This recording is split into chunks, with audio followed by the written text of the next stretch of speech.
السلام علیکم ورحمۃ اللہ وبرکاتہ۔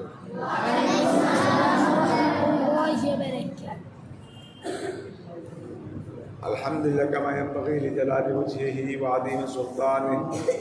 والصلاة والسلام على من بعث بالشریعة البیضاء محمد وعلى آلہ وأصحابہ وذریته ومن تبعهم بإحسان إلى يوم الدین وبعد۔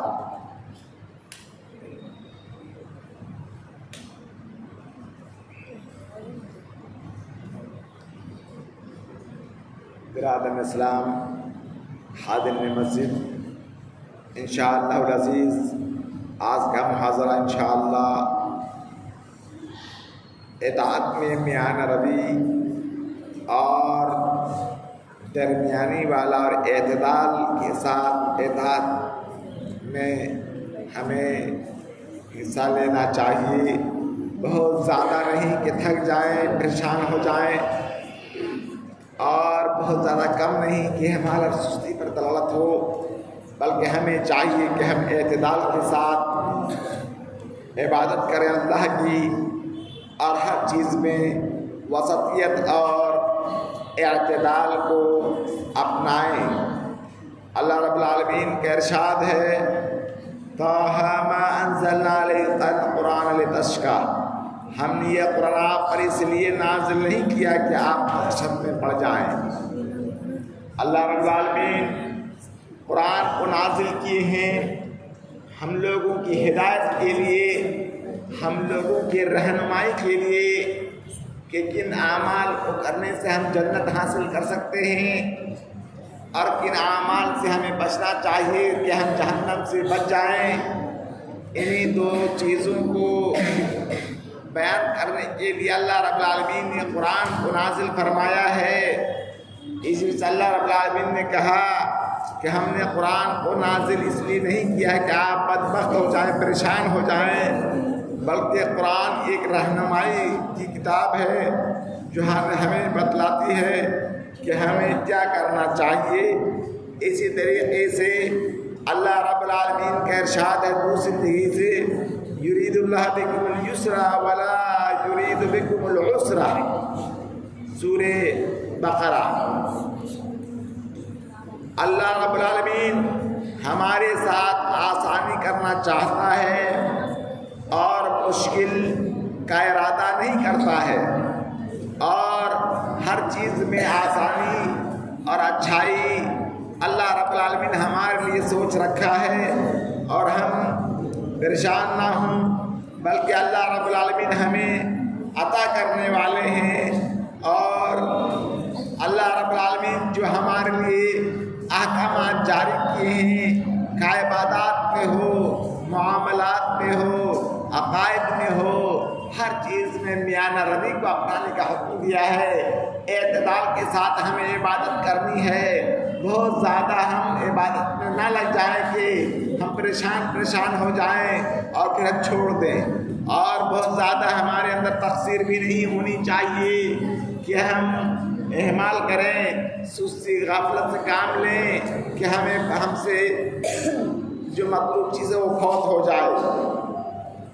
اس بارے میں قرآن مجید کی بہت ساری آیتیں ہیں جو اس بات کی دلالت کرتی ہے جس کی طرف میں نے اشارہ کیا۔ اسی طریقے سے اس بارے میں انس رضی اللہ تعالیٰ عنہ کی حدیث ہے، انہوں نے کہا جاء ثلاثة رهط إلى بيوت أزواج النبي صلی اللہ علیہ وسلم، 3 آدمی کی جماعت رسول اللہ صلی اللہ علیہ وسلم کے ازواج مطہرات کے پاس آئے اور وہ سوال کرنے لگے اللہ رب العالمین کی، اللہ کے رسول صلی اللہ علیہ وسلم کی عبادت کے بارے میں۔ ان لوگوں نے ازواج مطہرات نے خبر دیا کہ وہ لوگ یہ اللہ کے رسول 24 گھنٹے میں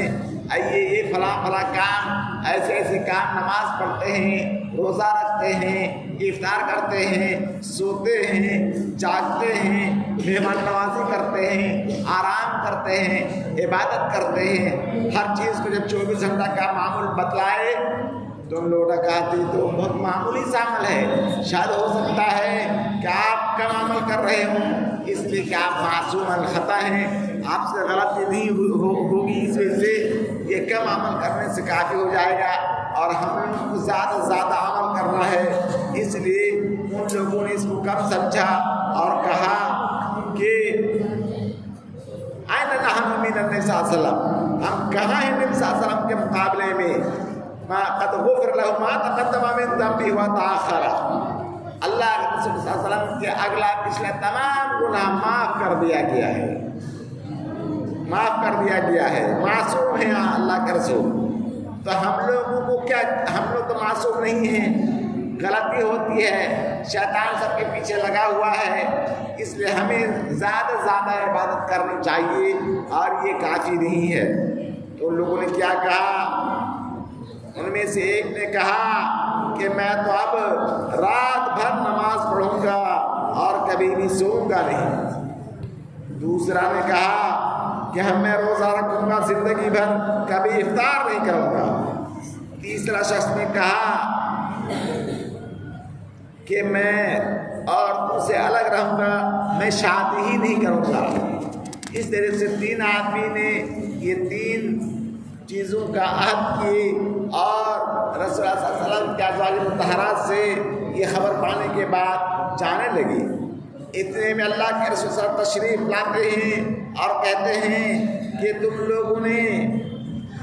ایسا اور ایسا ایسا کہا ہے، اس قسم خدا کی میں تم لوگوں میں سب سے زیادہ اللہ سے ڈرنے والا ہوں، میں تم لوگوں سے سب سے زیادہ متقی ہوں، اور میں روزہ رکھتا ہوں، افطار کرتا ہوں، نماز پڑھتا ہوں، سوتا بھی ہوں، جاگتا بھی ہوں، شادی بھی کرتا ہوں۔ جو میری سنت سے بے نیازی اختیار کرے گا اور اعراض کرے گا وہ ہماری طریقہ کے پر نہیں ہے۔ ان لوگوں نے بتلایا کہ سنو، بہت زیادہ عبادت اللہ سے ہم لوگوں سے مطلوب نہیں ہے، بلکہ اپنی طاقت کے مطابق ہمیں اللہ رب العالمین ہم سے مطالبہ کرتا ہے۔ اللہ کبھی یہ نہیں کرتا کہ رات بھر جاگو، اللہ کے رسول کبھی بھی پوری رات جاگے نہیں، اکثر حصہ جاگتے تھے، لیکن پوری رات جاگنا یہ اللہ کے رسول نہیں کرتے تھے۔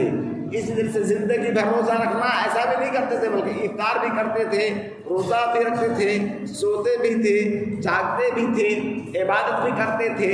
مہمان نوازی بھی کرتے تھے، شادی بھی کرتے تھے اور ازواج مطہرات کے حقوق کو ادا بھی کرتے تھے۔ اسی طریقے سے عبداللہ بن مسعود رضی اللہ تعالیٰ عنہ کی ایک حدیث ہے کہ رسول اللہ صلی اللہ علیہ وسلم نے فرمایا ہلک المتنطعون، قالها ثلاثا، ہلک المتنطعون، ہلک المتنطعون، ہلک المتنطعون، 3 مرتبہ آپ نے کہا۔ صحابہ نے پوچھا کہ یہ متنطعون کیا چیز ہے؟ تو آپ نے کہا سنو، المتشددون فی غیر موضع التشدید، سختی کے علاوہ کی چیزوں میں سختی کی جائے، یعنی کوئی یہ کہے کہ میں زندگی بھر شادی نہیں کروں گا، میں رات بس روزانہ پوری رات عبادت کرتا رہوں گا، میں پوری زندگی روزہ رکھتا رہوں گا، تو یہ تشدد ہے، یہ جائز نہیں، یہ حرام ہے، یہ صحیح نہیں ہے۔ بلکہ اللہ کے رسول روزہ بھی رکھتے تھے، افطار بھی کرتے تھے، سوتے بھی تھے، مہمان نوازی بھی کرتے تھے، اپنے بیوی بچوں کے ساتھ بیٹھتے تھے، آرام گفتگو بھی کرتے تھے، ہنسی مذاق بھی کرتے تھے، سب کچھ کرتے تھے، لیکن شریعت کے دائرے میں رہ کر، شریعت سے ہٹ کر نہیں، قرآن و حدیث کی مخالفت میں نہیں، بلکہ قرآن و حدیث کے مطابق آپ عمل کرتے تھے اور اس کے مطابق آپ لوگوں کو بتلاتے تھے۔ اسی طریقے سے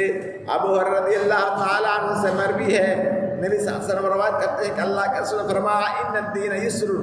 بے شک دین آسان ہے، یہ دین اسلام کوئی مشکل نہیں ہے۔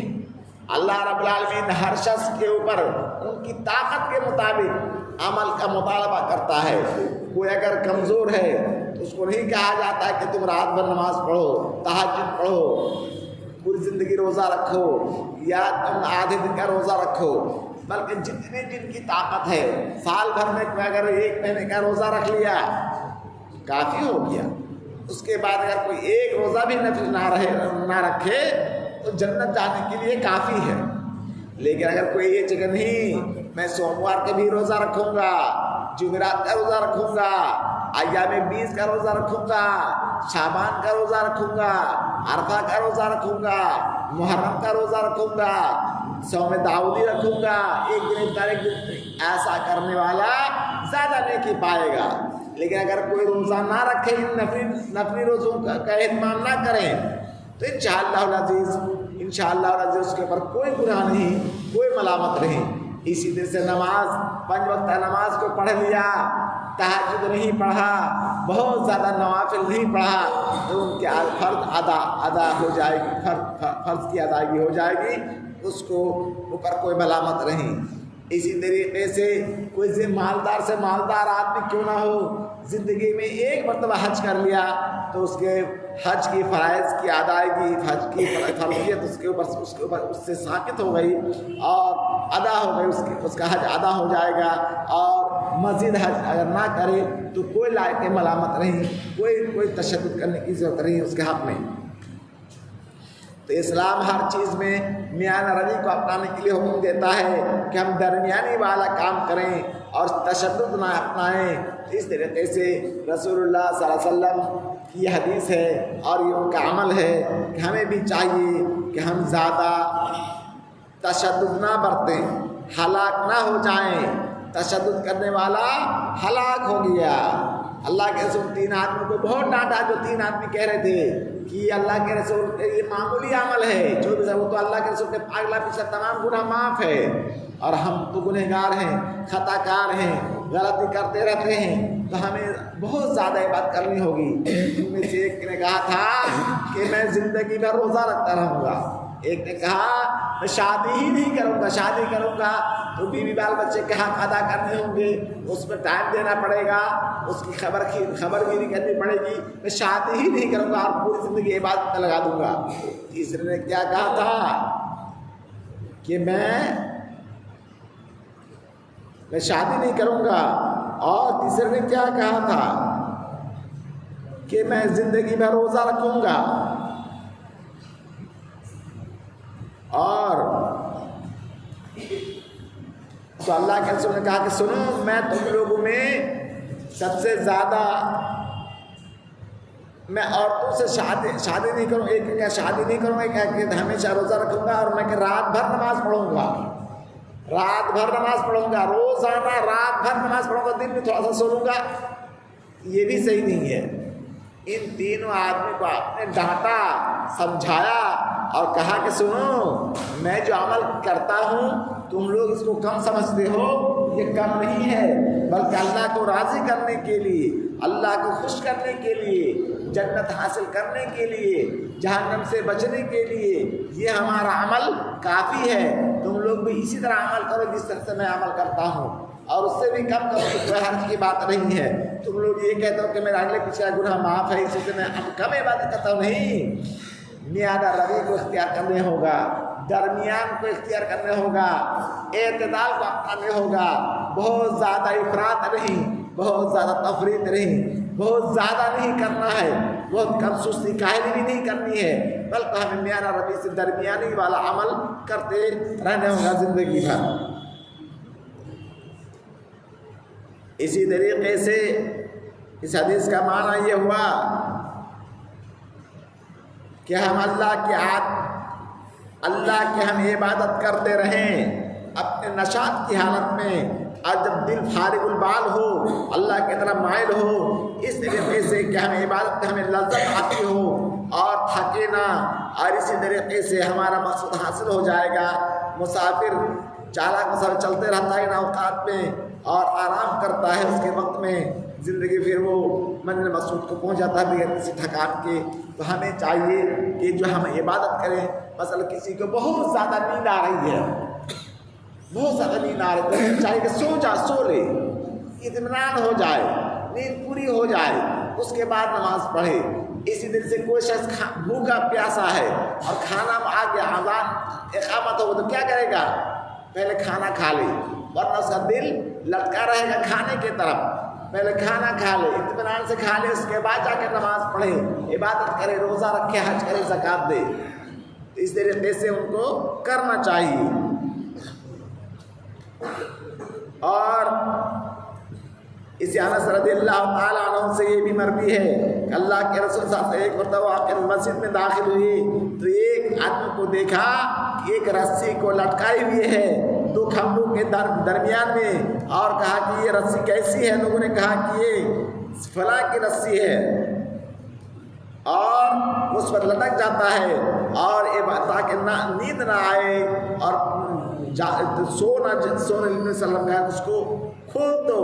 تم میں سے اب نشاط کی حالت میں عبادت کرے اور جب تھک جائے تو لیٹ جائے، آرام کر لے۔ اس طریقے سے رسی باندھ لیتے تھے بس صحابہ کہ رسی میں اپنے ہاتھ باندھ لیتے تھے کہ سوئے گا نہیں، سوئے گا تو اپنے سے پھانسی لگ جائے گی اس کو، تو اسی سے رسی سے لٹکا دیا۔ اللہ کا شکر کہ یہ کیسی رسی ہے کہ فلاں نے اس رسی کو باندھا ہے عبادت کرنے کے لیے تاکہ وہ نیند نہ آئے۔ نہیں، غلط ہے، تم نشاط کی حالت میں، چستی کی حالت میں، تندرستی کی حالت میں اچھی عبادت کرو، اور جب تمہیں اونگ آنے لگے، تھکاوٹ محسوس ہو، ان کو آرام کر لینا چاہیے، ان کو سو جانا چاہیے اور اپنی نیند کو پوری کر لے، تھکاوٹ کو دور کر لے، اس کے بعد اطمینان سے نماز پڑھے۔ اسی طریقے سے رسول اللہ صلی اللہ علیہ وسلم کی حدیث ہے، جابر بن سمرہ رضی اللہ تعالیٰ عنہ سے مروی ہے، آپ نے فرمایا کہ میں نماز پڑھتا تھا نبی صلی اللہ علیہ وسلم کے ساتھ چند نماز، تو آپ کی نماز قصدن ہوتی تھی اور خطبہ بھی درمیانی ہوتا تھا، یعنی آپ جب خطبہ دیتے تھے لمبی تقریر نہیں کرتے تھے، مختصر تقریر کرتے تھے، بلکہ نماز زیادہ لمبی ہوتی تھی خطبہ سے۔ سبحان اللہ رضی، ہم لوگ آدھا گھنٹے کی نماز تقریر کرتے ہیں اور نماز کتنے پڑھتے ہیں 5 منٹ میں، نہیں بلکہ نمازی کو خطبہ سے زیادہ لمبی کرنا ہے، نماز کو لمبی کرنی ہے اور خطبہ کو مختصر کرنا ہے۔ اب عبداللہ جابر صاحب کہتے ہیں کہ میں نماز پڑھا رسول صلی اللہ علیہ وسلم کے ساتھ، تو آپ کی نماز درمیانی ہوتی تھی، آپ کا خطبہ درمیانہ ہوتا تھا۔ اسی طریقے سے ابو جحیفہ رضی اللہ تعالیٰ عنہ سے مروی ہے کہ اللہ کے رسول صلی اللہ علیہ وسلم نے سلمان فارسی اور ابو الدرداء کے درمیان بھائی چارگی کا رشتہ قائم کر دیا۔ شروع اسلام میں جب مہاجرین مکہ سے آئے مدینہ میں تو ہاتھ پیر لے کر کے آئے، 1 روپیہ نہیں تھا، زندگی کا کوئی سامان نہیں تھا، تو اس انصار نے دل کھول کر کے مدد کیا اور اپنے بھائی چارگی کا رشتہ قائم کر دیا، یہ فلاں فلاں کا بھائی ہے، فلاں فلاں کا بھائی ہے، کچھ تعاون کرے گا، مدد کرے گا۔ تو مہاجرین کیا کیا؟ انہوں نے دولت لے لیے؟ نہیں، دولت نہیں لیے کہ نہیں ہمیں دولت نہیں چاہیے، یہاں تک کہ انصار نے پیش کیا کہ میری 2 بیوی ہے، جو آپ کو پسند ہے چاہیے میں طلاق دے دیتا ہوں، آپ اسے شادی کر لیجئے، یہاں تک کہ پیشکش کیا، اور کہہ رہے میری مال آدھا مال لے لیجئے، آپ لیجیے آدھا میرے لیے رکھیے، کہ نہیں ہم کے مال نہیں چاہیے، بلکہ دلونی علی السوق، بازار بتائیے بازار کہاں ہے تاکہ ہم خرید و فروخت کریں گے اور اپنی زندگی آپ گزاریں گے اور انشاءاللہ ہم اس میں خوش ہیں، کامیاب ہوں گے۔ تو صحابہ کرام بہت محتاج تھے، تو آپ نے شروع اسلام یہ کیا تھا، بعد میں جب میراث کی آیت نازل ہو گئی تو اس کو ختم کر دیے کہ نہیں آپ کو بھائی چارہ کا رشتہ قائم کرنے کی ضرورت نہیں ہے، بلکہ میراث جو جس کا پائے گا جیسا ویسا ہوگا۔ اور صحابہ کرام غزوہ خیبر کے بعد سب مالدار ہو گئے، سب کا پیٹ بھر گیا اور دنیا